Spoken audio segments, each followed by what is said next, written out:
Neil Young, the Canadian singer-songwriter who wrote Heart of Gold and Rockin' in the Free World, is one of the most honest voices in the harsh world of rock and roll. He has never been afraid to say what he thinks about music. During his 50-year career, Young has become known not only for his unique voice and guitar playing, but also for being brave enough to say what he thinks no matter what. Today on Rock's Most Controversial Takes, we'll look at the worst parts of Neil Young's ties with other musicians. That person who said, "It's better to burn out than to fade away."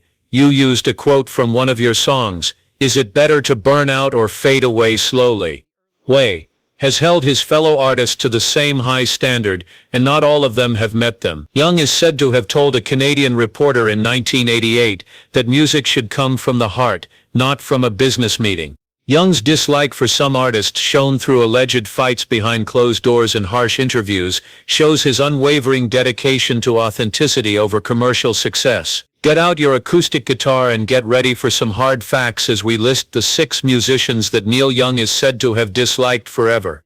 6. From Billy Joel, Piano Man himself comes in at number 6 on our list. Neil Young is said to have chosen Billy Joel because he doesn't agree with the way Joel writes songs and achieves financial success. It is said that the friction started in the early 1980s when both artists were making a lot of money. Cameron Crowe, a music writer, says that Young was especially angry that Joel's song Uptown Girl became a huge hit while radio programmers ignored his more experimental work. Neil is said to have said that Billy was a symbol of everything that was wrong with the music business. In an interview in 2015, Crowe talked about craft without soul and professionalism without emotion. Young really liked Joel because he was known as a skilled technician and put a lot of stress on melody over message. Some people write songs like they're putting together furniture. David Briggs, Young's longtime director, is said to have told him perfect joints, smooth finish, but no heart beating inside the wood. People who work in the music business saw this as a clear reference to Joel's careful way of writing songs. It is said that the tension reached its peak at a business event in 1985 where both musicians were present.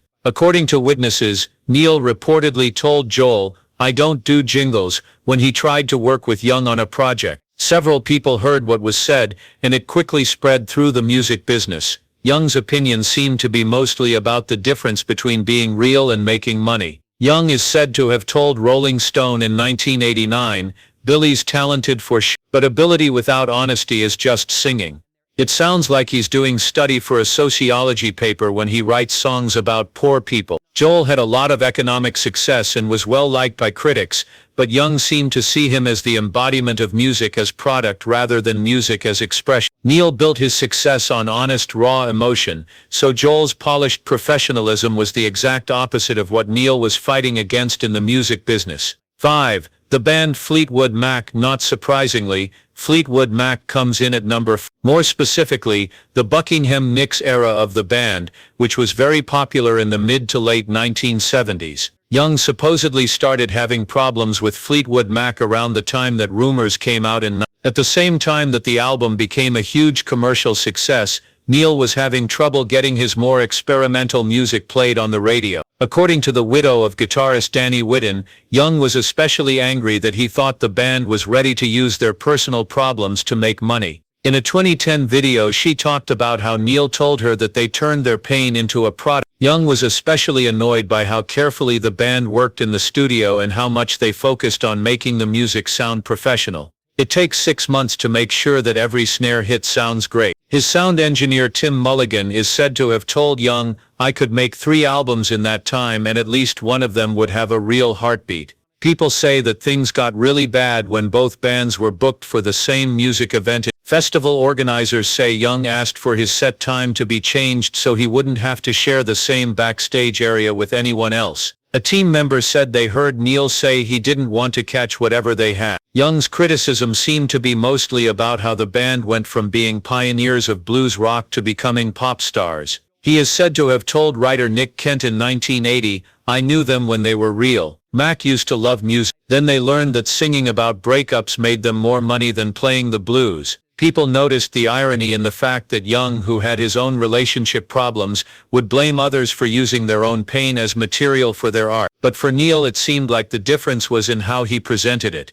Real feeling versus fake drama. honest expression versus business sense. Taking the number 4 spot are the Eagles, whose laid-back California sound and huge commercial success were said to reflect everything that Neil Young didn't like about 19. Don't thank you. It is said that the fight started when Young moved to California in the early 1970s and saw what he saw as the Laurel Canyon scene's cold professionalism. Crosby, Stills and Nash producer Bill Halverson says that Young was especially critical of how the Eagles handled harmonies and how they focused on making arrangements that would work well on the radio. He remembered that Neil would hear an Eagles song and say, "That's not music, that's product placement." Young really didn't like how the Eagles were known for wanting to be great and recording in multiple takes. Young is said to have told his band Crazy Horse that they would have to do 47 takes to get the right vocal. But purity is not good for the truth. Give me one honest take over 50 well-groomed lies. In the mid-1970s, both bands were considered for headlining slots at the same event, which is said to have made the fight worse. Bill Graham, a music promoter, says that Young turned down a number of good chances to make money because he didn't want to share billing with the Eagles. Graham wrote in his autobiography that Neil told him he wouldn't act on the same stage as musical accountants. Young's criticism went beyond differences in music to include moral ones. He is said to have told reporter Lester Bangs in 1976 that the Eagles make songs for people who don't really like music. They keep it safe, expected and not offensive. That's not art. That's decorating the ins. The stress went both ways. Eagles members were said to have said bad things about Young's purposely rough recording style. But Neil saw the Eagles as commercializing and cleaning up rock music, which took away the risk and unpredictability of an art form that was meant to question and stir up thought. Number 3 goes to Genesis during the Phil Collins era. Their change from progressive rock to pop music is said to have made Neil Young very angry because he saw it as an artistic insult. Young supposedly started having problems with Genesis when Phil Collins took over in the early 1980s and the band changed from making complicated advanced music to making music that was easier for people to buy. Bob Ezrin, a producer who worked with both acts, says that Young was especially upset by Genesis's change. Neil said it was like seeing someone sell their soul live. Ryan talked about this in an interview, and Young was reportedly most angry about Collins's use of drum machines and synthesizers to make sounds that Neil thought were fake emotions. Young is said to have told Elliot Roberts, his longtime boss, that Phil Collins makes sadness sound like a Pepsi ad. These are real feelings that he puts through a computer until they sound like elevator music. It is said that the hostility reached its peak at the 1985 Live Aid concerts, where both artists appeared. Reports from behind the scenes say that refused to use the same changing room that Collins had been using earlier. A member of the group said they heard Neil say that he didn't want to breathe air that was dirty from the drum machine. Young's complaints seem to be mostly about who is real and who is using technology to trick people. He is said to have told Guitar Player magazine in 1987 that Genesis used to be about breaking new ground. They are now telling units to put. They gave up their creative spirits in exchange for stock options. 2. Travel. Journey, an arena rock powerhouse, comes in at number 2 on our list. Their catchy style of rock music is said to embody everything Neil Young didn't like about 1980s popular. It is said that Young stopped liking Journey when Steve Perry joined the group and they stopped making jazz rock fusion music and started making stadium-friendly songs. Ralph Molina, the drummer for Crazy Horse, says that Young was especially upset about how much the band focused on high voices and catchy choruses. In an interview in 2016, Molina talked about how Neil said they turned rock and roll into a cheerleading team. Young really didn't like how Journey wrote songs. He thought they were too predictable and used music to control people's feelings. They write messages instead of songs. It is said that Young told his sound tech this while they were recording Rust Never Sleeps. It's the point of every song to make people feel something they're not feeling. It is said that things got worse when both bands were booked to play at festivals in the early 90s. Gary Kurfürst, the producer of the festival, says that Young insisted on text in the contract that said Journey's songs could not be played over the PA system before his set. Kurfürst remembered that Neil had said he didn't want his audience to be set up to believe fake things. Young was critical of the band's performance style and how they put more stress on showmanship than content. He is said to have told reporter Dave Marsh in 1983 that Journey puts on a show, not a concert. They're selling an experience instead of giving it away. There is a difference between getting people to agree with you and winning them over. Styx is number 1.